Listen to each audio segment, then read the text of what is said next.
Hello students, इसकी पहले वाली वीडियो में हमने कूलम्ब्स लॉ के बारे में जाने। इस वीडियो में हम परमिटिविटी एंड रिलेटिव परमिटिविटी के बारे में जानेंगे। सबसे पहले देख लेते हैं परमिटिविटी की डेफिनेशन क्या होती है। तो according to definition of permittivity, it is the property of any medium, मतलब किसी भी मीडियम की प्रॉपर्टी है, that effect the coulomb force between 2 point charges in the medium. जो 2 पॉइंट चार्जेस के बीच में जो भी कूलम्ब फोर्स लग रहा है उस कूलम्ब फोर्स को इफेक्ट करेगी।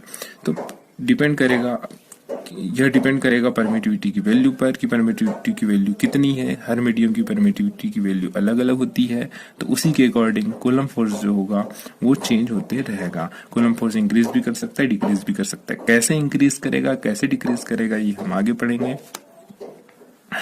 और यहाँ पे जो कूलम्ब फोर्स की बात की जा रही, कूलम्ब फोर्स को इलेक्ट्रोस्टैटिक फोर्स कहते हैं या इलेक्ट्रिक फोर्स कहते हैं, तो इसमें आप कंफ्यूज ना होइएगा। अब इसके सिंबल की बात कर लेते हैं। तो सिंबल इसका एप्सिलॉन होता है। एप्सिलॉन के नाम से हम इसे जानते हैं। अब परमिटिविटी को समझने के लिए हम 2 चार्ज ले लेते हैं, प्लस Q1 और दूसरा चार्ज है हमारे पास प्लस Q2। दोनों पॉइंट चार्ज है जो कि r डिस्टेंस पर प्रेजेंट है। मान लेते हैं दोनों पॉइंट चार्ज किसी मीडियम पे रखे हुए। अब जरूरी नहीं है कि ये मीडियम वैक्यूम ही हो, वाटर हो, ऑयल हो, कोई भी मीडियम हो सकता है। तो हम यहाँ पर मीडियम कोई भी लेंगे, इसलिए इसका फार्मूला जो बनेगा हमारे पास F is equal to K Q1 Q2 upon R का स्क्वायर। ये आपने पहले भी पढ़ चुके हो कि ये कूलम्ब फोर्स का फार्मूला होता है। और यहाँ पर K की वैल्यू आपको पता है, हियर जो मैंने पहले ही बता दिया था, here K is equal to होता है, K is equal to 1/4 pi epsilon. Epsilon naught लिखे थे हमने क्योंकि वहां पर जो मीडियम हमने लिए थे वैक्यूम मीडियम लिए थे, मतलब वैक्यूम मीडियम की बात कर रहे थे। यहाँ पर मीडियम कोई भी हो सकता है, इसलिए एप्सिलॉन लिखे, ठीक है। और यदि हम इसको और अच्छे इस फॉर्म में इसको यहाँ पर पुट करेंगे K की वैल्यू को, तो हम लिख सकते हैं फोर्स इज इक्वल टू हो जाएगा 1/4 पाई एप्सिलॉन 4 पाई epsilon Q1 Q2 upon R का स्क्वायर। तो इस इक्वेशन से इसको हम फर्स्ट इक्वेशन नाम दे देते हैं। तो फॉर्म इक्वेशन फर्स्ट इस इक्वेशन से समझ में आ रहा है कि जो फोर्स है वो इनवर्सली प्रोपोर्शनल है 1/एप्सिलॉन के। और एप्सिलॉन ही क्या है? परमिटिविटी है। मतलब यहां से ही समझ में आ रहा है और कि परमिटिविटी की वैल्यू को हम यदि इंक्रीज करेंगे, परमिटिविटी की वैल्यू को यदि हम इंक्रीज करेंगे तो उसके कारण जो फोर्स की वैल्यू होगी वो डिक्रीज करेगी, क्योंकि ये दोनों क्वांटिटी एक दूसरे के इनवर्सली प्रोपोर्शनल है। और आप सबको पहले से पता होगा कि इनवर्सली प्रोपोर्शनल का मतलब ये होता है कि यदि हम एक क्वांटिटी की वैल्यू को इंक्रीज कर रहे हैं तो ऑटोमेटिक दूसरी क्वांटिटी की वैल्यू डिक्रीज होने लगेगी। तो वैसे यहाँ पे यदि हम एप्सिलॉन की वैल्यू को, परमिटिविटी की वैल्यू को इंक्रीज करें तो फोर्स की वैल्यू डिक्रीज करेगी, और यदि परमिटिविटी की वैल्यू को हम डिक्रीज करेंगे तो फोर्स की वैल्यू इंक्रीज होगी। तो यहाँ पर जो फोर्स है वो परमिटिविटी पर डिपेंड कर रहा है। इसी को मैं एक बार और रिपीट कर देता हूँ ताकि आपको बहुत अच्छे से समझ में आ जाए। आप ध्यान से समझिएगा। यहाँ पर हमने 2 चार्ज रखे, प्लस Q1 और दूसरा चार्ज है प्लस Q2। दोनों एक दूसरे से r डिस्टेंस पर प्रेजेंट है। अब इन दोनों के बीच में जो कूलम्ब फोर्स लगेगा उसका फार्मूला हमने लिख दिया, F is equal to K Q1 Q2 upon R square. और यहाँ पर K की वैल्यू है 1/4 पाई एप्सिलॉन। एप्सिलॉन क्यों लिए यहाँ पर? क्योंकि यहाँ पर हमने कोई स्पेशल मीडियम नहीं रखे दोनों चार्ज के बीच में। कोई भी मीडियम हो सकता है, एयर हो सकता है, वाटर हो सकता है, ऑयल हो सकता है, वैक्यूम हो सकता है, कोई भी मीडियम हो सकता है। इसलिए यहाँ पर हमने एप्सिलॉन लिखी, एप्सिलॉन नॉट का यूज नहीं किए है। अब इसके आगे जो फोर्स की वैल्यू में यदि हम K की वैल्यू रख दें, मतलब इस जगह पर K is equal to 1/4 pi epsilon रख दे, तो फार्मूला हमारे पास बन जाएगा F is equal to 1/4 pi epsilon Q1 Q2 upon R square. इसको हमने फर्स्ट इक्वेशन नाम दे दी है। तो इस इक्वेशन से form equation first, if inversely proportional है 1/एप्सिलॉन की फार्मूले को देखने से समझ में आ रहा है कि एप्सिलॉन और फोर्स एक दूसरे के इनवर्सली प्रोपोर्शनल है।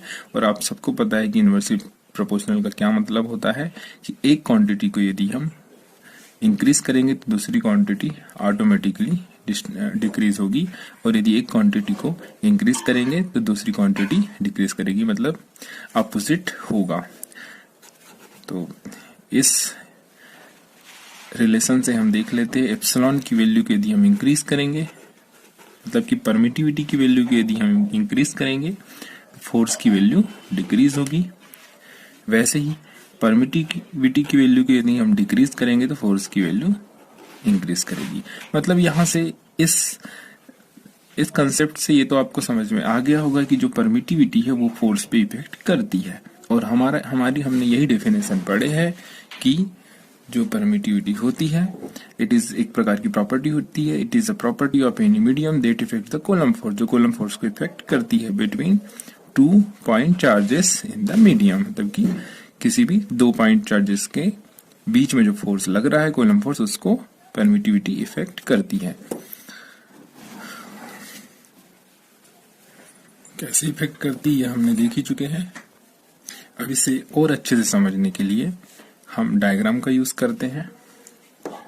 जैसे कि हमने एक डायग्राम ले ली, यहाँ पर एक चार्ज है प्लस Q1।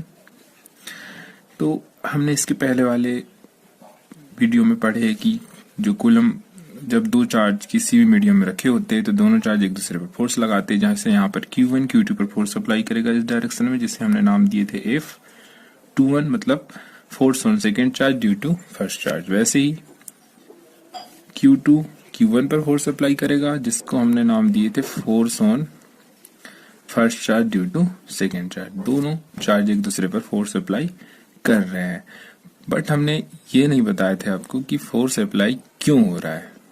तो ऐसा क्या कारण है कि Q1 Q2 पर फोर्स अप्लाई कर रहा है या दोनों चार्ज एक दूसरे पर फोर्स अप्लाई कर रहे हैं।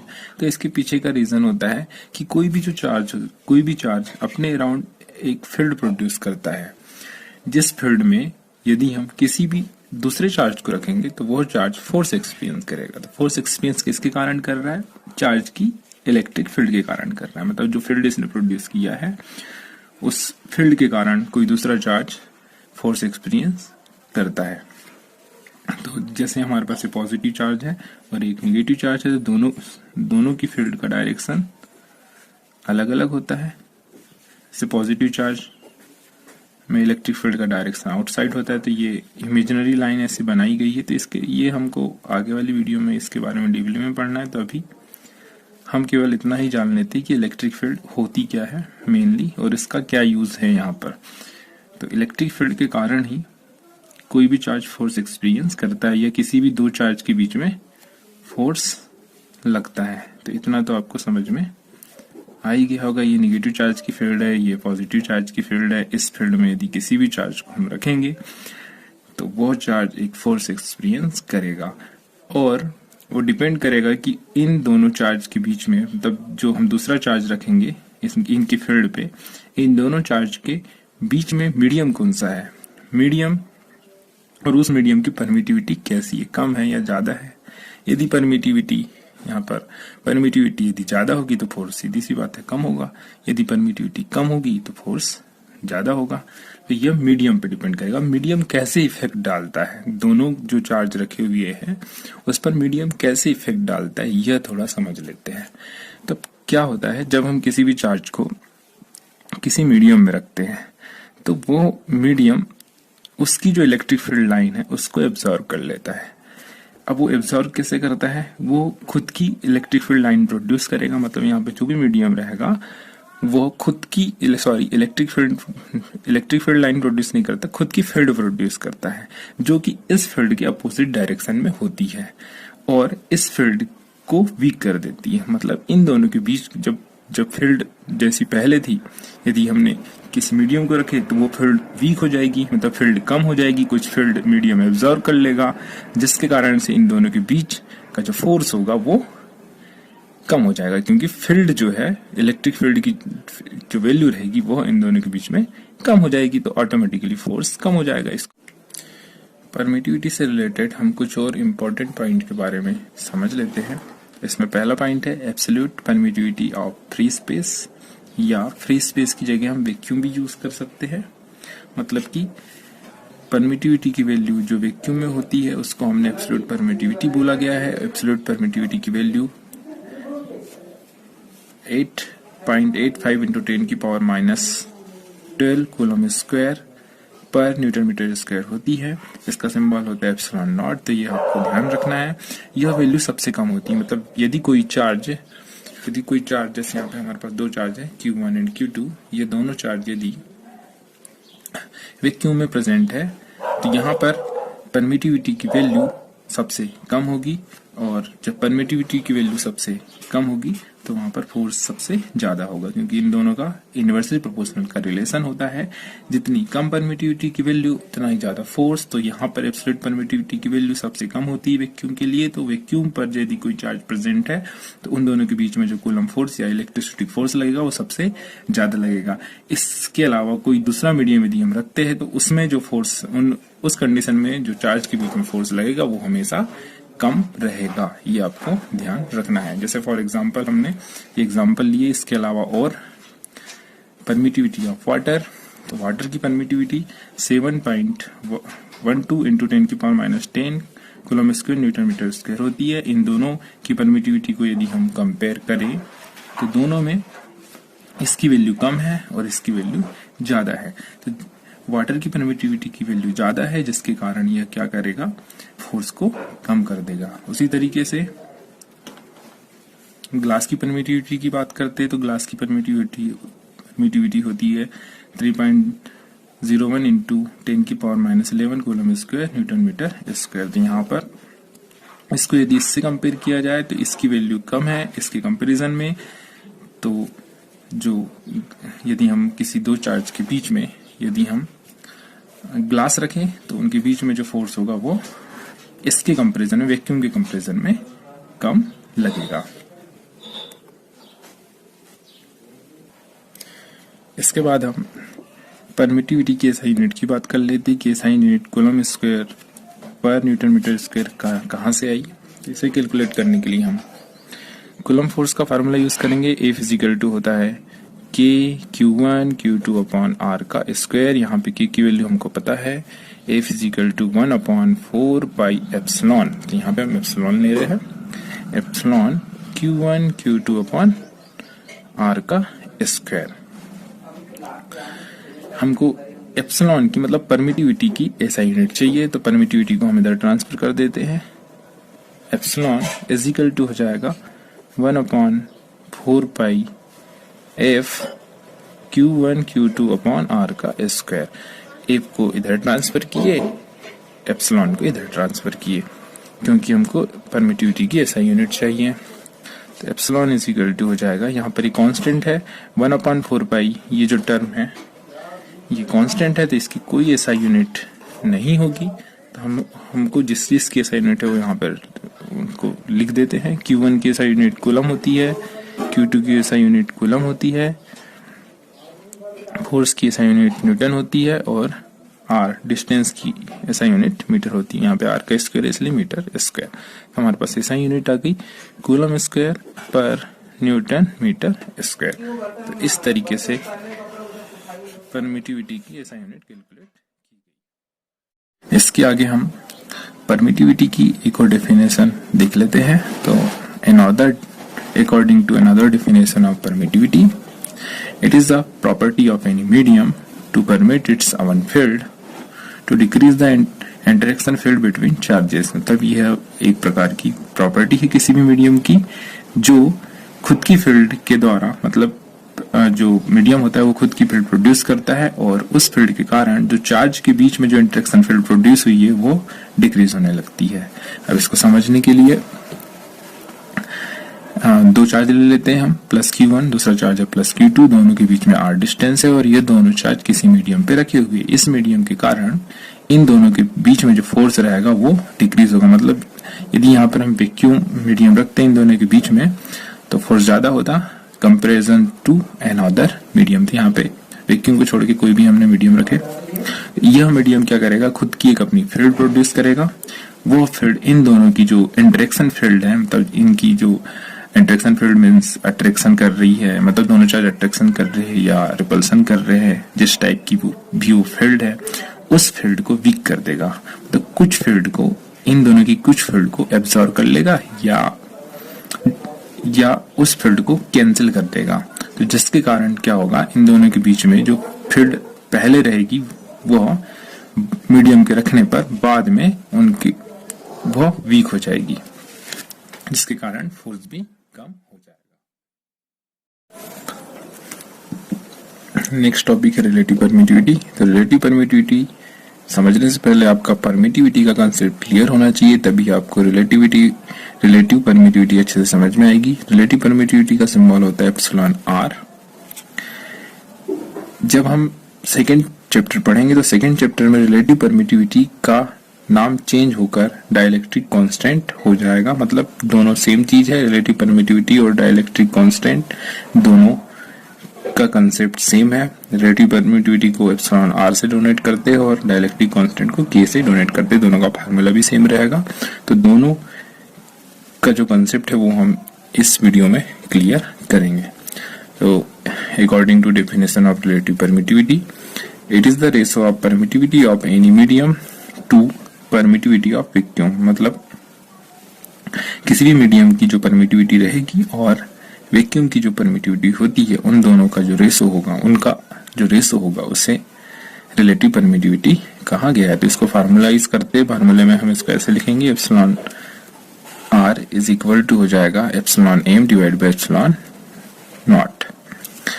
यदि हम इसकी एसआई यूनिट की बात करें तो इसकी एसआई यूनिट दोनों ही परमिटिविटी है, तो दोनों की एसआई यूनिट सेम रहेगी, कूलम स्क्वायर पर न्यूटन मीटर स्क्वायर।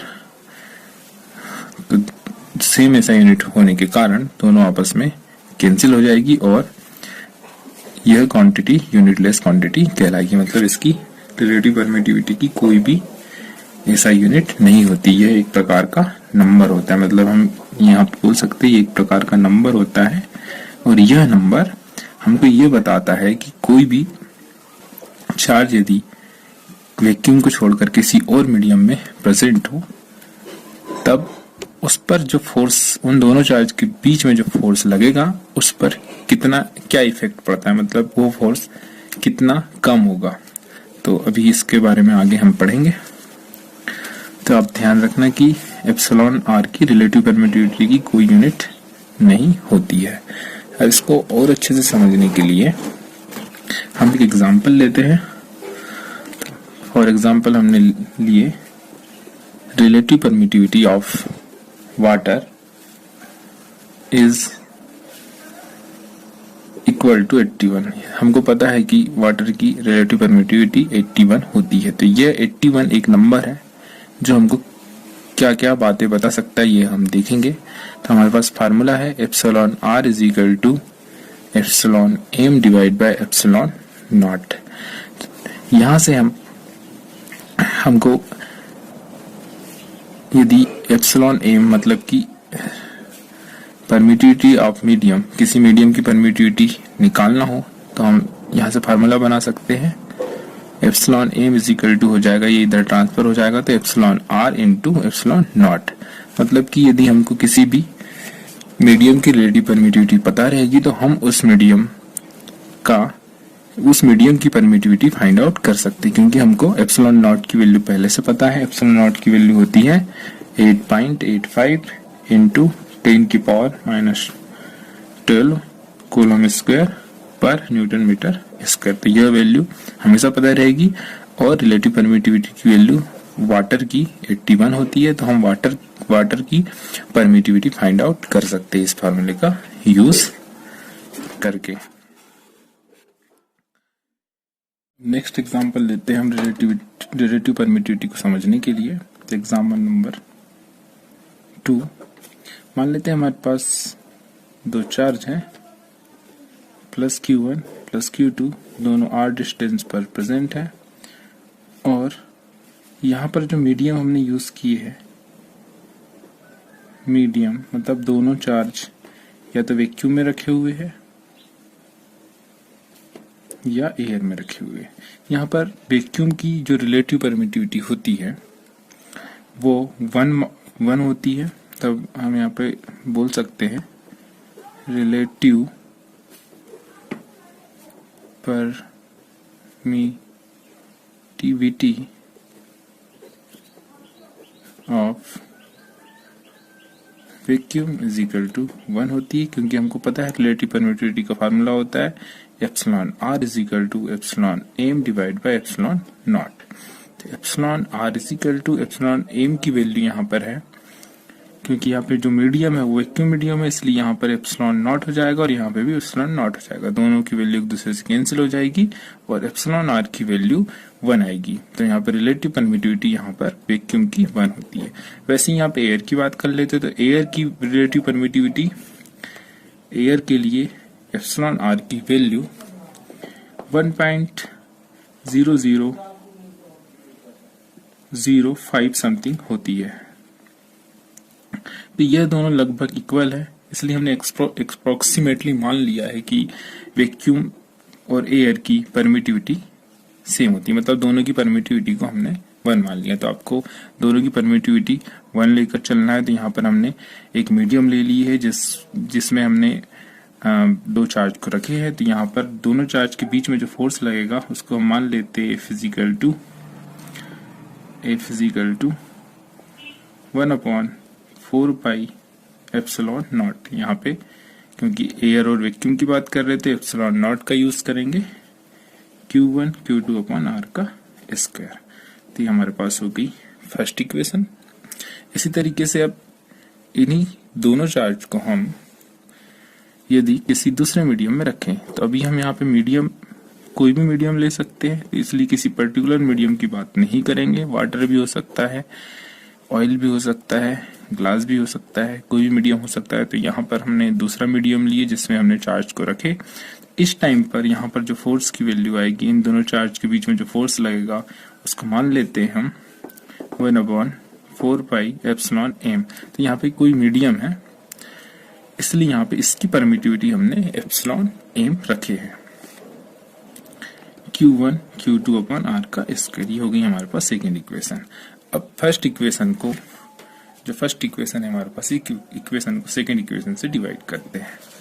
तो first equation first is divided by equation second. देखते हैं हमको क्या रिलेशन मिलेगा। मतलब यहाँ पर हम फोर्स के बीच में रिलेशन निकालने वाले हैं, मतलब फोर्स की रेशो के फॉर्म में हम रिलेटिव परमिटिविटी को डिफाइन करेंगे। फर्स्ट इक्वेशन हमारे पास थी, अच्छा यहाँ पर आप ध्यान दीजिएगा कि यहाँ पे जो हमने फोर्स लिखे हैं, फोर्स इन एयर, यहाँ पे ए लिख लीजिएगा नहीं तो आपको कंफ्यूज हो जाएगा। फोर्स इन एयर, और यहाँ पर है फोर्स इन मीडियम कोई भी हो सकता है। अब दोनों इक्वेशन को डिवाइड करते हैं। एफ ए डिवाइड बाय हो जाएगा एफ एम। एफ ए की वैल्यू है 1/4 pi epsilon naught Q1 Q2 upon R का स्क्वायर, और एफ एम की वैल्यू है 1/4 pi epsilon m Q1 Q2 upon R का स्क्वायर। यहाँ पर Q1 Q2 से कैंसिल, R से R कैंसिल, 1/4 पाई भी कैंसिल। तो हमारे पास यहाँ पे बच जाएगा एप्सिलॉन 1/एप्सिलॉन नॉट डिवाइड बाय 1/एप्सिलॉन एम। फाइनली हमारे पास जो रिलेशन मिलेगा F A divide by F M is equal to epsilon M divide by epsilon naught. और यही हमने थोड़ी देर पहले पढ़े रिलेटिव परमिटिविटी का कंसेप्ट, कि रिलेटिव परमिटिविटी इन दोनों के रेशो के इक्वल होती है। उसी तरीके से हम बोल सकते हैं रिलेटिव परमिटिविटी यहाँ पर एफ ए और एफ एम के रेशो के इक्वल होगी, और इसी को हमने बोला है डाइलेक्ट्रिक कांस्टेंट, मतलब कि के। तब के को, डाइलेक्ट्रिक कांस्टेंट को, रिलेटिव परमिटिविटी को एक ही तरीके से डिफाइन हम कर सकते हैं। अब फोर्स के फॉर्म में हम इसको कैसे डिफाइन करेंगे, हमने यहाँ पर EM और E नॉट के रेशो के फॉर्म में डिफाइन कर चुके हैं, और इसकी डेफिनेशन भी हमने देख ली है। अब हम देख लेते हैं कि जब रिलेटिव परमिटिविटी को फोर्स के कंसेप्ट में डिफाइन करेंगे तो कैसे करेंगे। तो इस इस रिलेशन को देख के समझ में आ रहा है कि डाइलेक्ट्रिक कांस्टेंट, यहाँ पे के डाइलेक्ट्रिक कांस्टेंट है, ध्यान रखना, K is equal to dielectric constant है, और एप्सिलॉन और रिलेटिव परमिटिविटी है, दोनों ही सेम होते हैं, ये मैंने पहले ही बता चुका है, ये आप ध्यान रखिएगा। तो के को यदि हम डिफाइन करें डाइलेक्ट्रिक कांस्टेंट को या रिलेटिव परमिटिविटी को, तो हम बोल सकते हैं the ratio of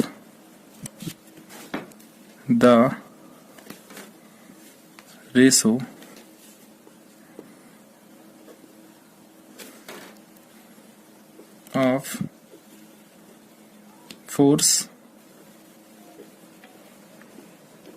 acting between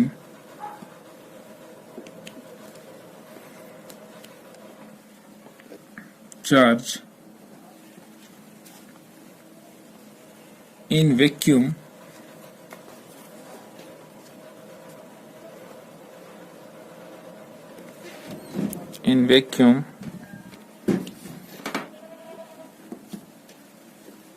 to the force acting between charge in medium।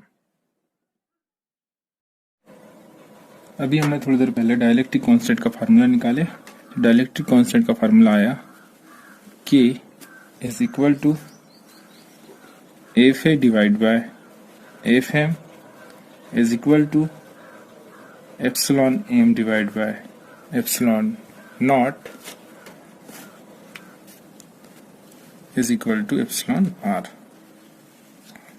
यहाँ पर जितने भी टर्म है इसको मैं अलग से लिख दे रहा हूं ताकि आपको कंफ्यूजन ना हो।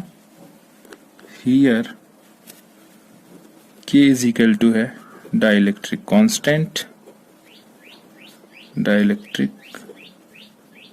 कांस्टेंट, और इसी को हम बोलेंगे रिलेटिव परमिटिविटी, मतलब दोनों एक ही बात है। उसी तरीके से एप्सिलॉन और यहाँ पर रिलेटिव परमिटिविटी है, रिलेटिव परमिटिविटी है, या हम इसको डाइलेक्ट्रिक कांस्टेंट भी कह सकते हैं।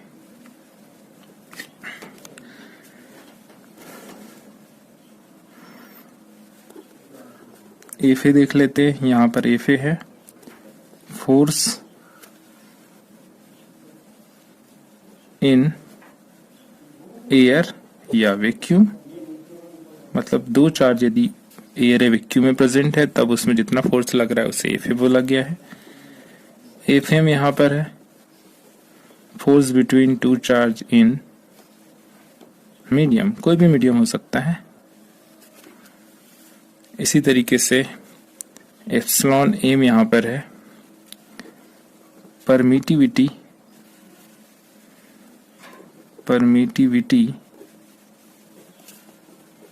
Of medium, and epsilon naught is equal to है एब्सोल्यूट परमिटिविटी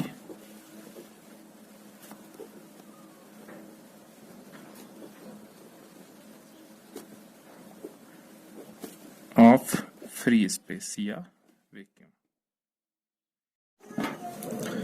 नेक्स्ट टॉपिक है एप्लीकेशन ऑफ रिलेटिव परमिटिविटी। अब हम रिलेटिव परमिटिविटी पर बेस्ड एप्लीकेशन देखेंगे कि हम इसका यूज कहाँ कहाँ करते हैं। तो हमने ये रिलेशन अभी थोड़ी देर पहले निकाला था। तो इसका फर्स्ट एप्लीकेशन होता है for finding the value of permittivity of any medium, तो किसी भी मीडियम की हम परमिटिविटी की वैल्यू निकाल सकते हैं। और दूसरा एप्लीकेशन होता है for finding the value of electric force between two charge in any medium. तो यहाँ पे हम किसी भी मीडियम में यदि कोई दो चार्ज रखे हुए तो उनके बीच कितना फोर्स लग रहा है, कितना इलेक्ट्रिक फोर्स लग रहा है, उसको हम आसानी से निकाल सकते हैं। सबसे पहले फर्स्ट एप्लीकेशन देखते हैं कि किसी भी मीडियम की परमिटिविटी हम कैसे निकालेंगे। यहाँ पर हमें रिलेशन यूज करेंगे epsilon are is equal to epsilon M divide by epsilon naught. यहाँ से एप्सिलॉन एम की वैल्यू फाइंड आउट करेंगे तो epsilon M is equal to हो जाएगा epsilon R into epsilon naught. इस फॉर्मूले का यूज करके हम किसी भी मीडियम की परमिटिविटी निकाल सकते हैं। अब इसको एक एग्जांपल के थ्रू समझते हैं। हम एक एग्जांपल लेते हैं। मान लेते हैं कि हमारे पास given relative permittivity of water, relative permittivity of water is equal to 81 है। ये एग्जांपल मैंने इसके पहले भी समझा चुका हूं। अब यहाँ पर हम फार्मूला रखेंगे epsilon M is equal to epsilon R into epsilon naught. तो एप्सिलॉन एम की वैल्यू हो जाएगी, एप्सिलॉन आर की वैल्यू हमारे पास दी हुई है 81 into epsilon not. Epsilon not की वैल्यू हमको पहले से पता है, इस एप्सिलॉन नॉट की वैल्यू यहाँ रख देंगे और एप्सिलॉन एम की वैल्यू कैलकुलेट कर लेंगे। तो इस तरीके से हम किसी भी मीडियम की परमिटिविटी निकाल सकते हैं। अब सेकेंड एप्लीकेशन देख लेते हैं। दूसरे एप्लीकेशन में हम इलेक्ट्रिक फोर्स की वैल्यू निकालेंगे किसी भी मीडियम में। यदि दो चार्ज प्रेजेंट है तो उनके बीच में कितना इलेक्ट्रिक फोर्स लग रहा है वो कैसे निकालेंगे ये देखते हैं। तो इसके लिए हमें फर्स्ट रिलेशन यूज करना पड़ेगा K is equal to F A divide by F M. इस रिलेशन का यूज करके हम इलेक्ट्रिक फोर्स की वैल्यू निकालेंगे। यहाँ पर F M force in any medium, अगर किसी भी मीडियम का फोर्स है तो F M is equal to हो जाएगा एफ ए डिवाइड बाय के। यहाँ पे एफ एम को हमने इधर ट्रांसफर कर दिए और के को इधर ट्रांसफर कर दिए। तो इस रिलेशन का यूज करके हम एफ एम की वैल्यू निकालेंगे। तो यहाँ पर भी हम वाटर का ही एग्जाम्पल लेते हैं। एग्जाम्पल हमारे पास गिवन है relative permittivity of water is equal to है 81 और हमको निकालना है फोर्स। तो मान लेते हैं हमारे पास दो चार्ज है plus Q1 and plus Q2, दोनों के बीच r डिस्टेंस है और यहाँ पे मीडियम में एयर। फॉर एग्जांपल के तौर पर हम ले लेते हैं कि फोर्स की वैल्यू यहाँ पर दी हुई है 100 न्यूटन और हमको इसी सेम कंडीशन पर इन दोनों चार्ज के बीच में इलेक्ट्रिक फोर्स की वैल्यू निकालना है। बट यहाँ पर एक कंडीशन डिफरेंट रहेगी, वो कंडीशन रहेगी इसके मीडियम की। मतलब यहाँ पे अभी फर्स्ट कंडीशन में हमने मीडियम एयर रखे थे, यहाँ पर हम मीडियम चेंज करके वाटर रख देंगे। डिस्टेंस दोनों का सेम रहेगा। अब यहाँ पर एफ की वैल्यू यदि हमको निकालना है तो इस फार्मूले का यूज करेंगे। ये एफ ए है मतलब एयर के लिए और यहाँ पर हम ले लेंगे एफ एम या एफ डब्ल्यू, वाटर के लिए हम निकाल रहे हैं, कोई भी मीडियम हो सकता है वाटर की जगह। तो एफ एम की वैल्यू हो जाएगी एफ ए डिवाइड बाय के। एफ ए की वैल्यू है 100 न्यूटन और ये एप्सिलॉन आर की वैल्यू 81 है और एप्सिलॉन आर किसके बराबर होता है, के बराबर होता है। ये दोनों सेम चीजें हमने पढ़ चुके हैं। ये रिलेटिव परमिटिविटी और डाइलेक्ट्रिक कांस्टेंट दोनों की मीनिंग एक ही है। तो के की जगह यहाँ पे आ जाएगा 81। तो इस तरीके से हम एफ एम की मतलब की इलेक्ट्रिक फोर्स की वैल्यू निकाल सकते हैं।